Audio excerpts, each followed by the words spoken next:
ನಿವೃತ್ತ ಡಿಜಿಪಿ ಹತ್ಯೆಗೆ ಬಳಸಿದ್ದು ಚಾಕು, ಅದರ ಫೋಟೋ ಲಭ್ಯ ಆಗಿದೆ.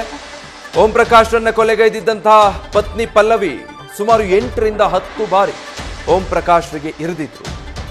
ಹತ್ಯೆಗೈದ ಪಲ್ಲವಿ ಆತ್ಮರಕ್ಷಣೆಗಾಗಿ ಕೊಲೆ ಮಾಡಿರೋದಾಗಿ ಸದ್ಯ ತಪ್ಪು ಒಪ್ಪಿಕೊಂಡಿದ್ದಾರೆ.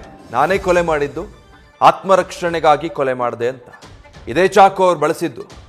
8 ರಿಂದ 10 ಸಲ ಸ್ಟ್ಯಾಬ್ ಮಾಡಿದ್ದಾರೆ ಓಂ ಪ್ರಕಾಶ್ಗೆ ಚಾಕುವಿಂದ. ಆತ್ಮರಕ್ಷಣೆಗಾಗಿ ನಾನು ಅದನ್ನು ಮಾಡಬೇಕಾಯ್ತು ಅಂತ ಅವರು ಪೊಲೀಸರ ತನಿಖೆ ವೇಳೆ ತಪ್ಪೊಪ್ಪಿಕೊಂಡಿದ್ದಾರೆ ಕೂಡ.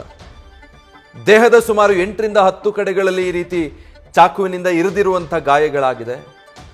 ದೊಡ್ಡ ಪ್ರಮಾಣದಲ್ಲಿ ರಕ್ತ ಹೋಗಿದೆ. ಬಹಳ ರಕ್ತಸಿಕ್ತವಾಗಿ ಅವರು, ಅಂದರೆ ರಕ್ತದ ಮಡುವಿನಲ್ಲಿ ಬಿದ್ದಿದ್ದು ಮೃತದೇಹ ಅನ್ನೋದನ್ನ ಅವರ ಪುತ್ರ ಕೂಡ ಕಂಪ್ಲೇಂಟ್ ಕೊಡುವಾಗ ಅದನ್ನು ಉಲ್ಲೇಖಿಸಿರೋದನ್ನು ಗಮನಿಸಬಹುದು.